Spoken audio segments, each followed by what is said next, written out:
செய்யும் படைதான், எட்டு திசையும் சிறைதான், சிறையை உடைக்கும் விசைதான், அந்த விசையே எங்கள் திருமா.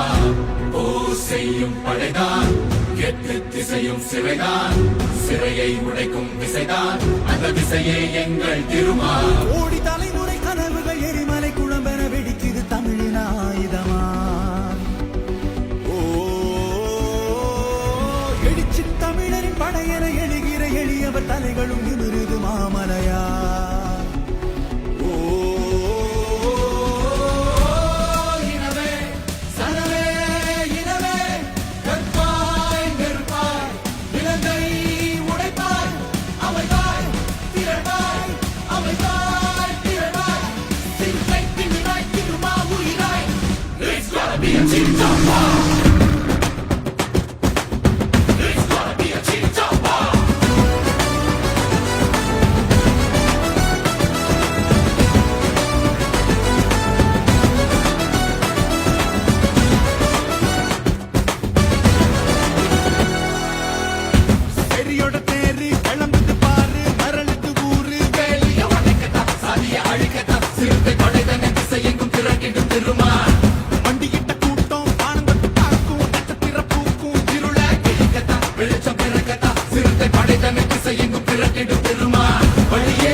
கொள்ளடா ஒன்று சேரடா, கொள்கையேந்தியே புரட்சி செய்யடா, உயர்த்தடா உண்டு பாரடா.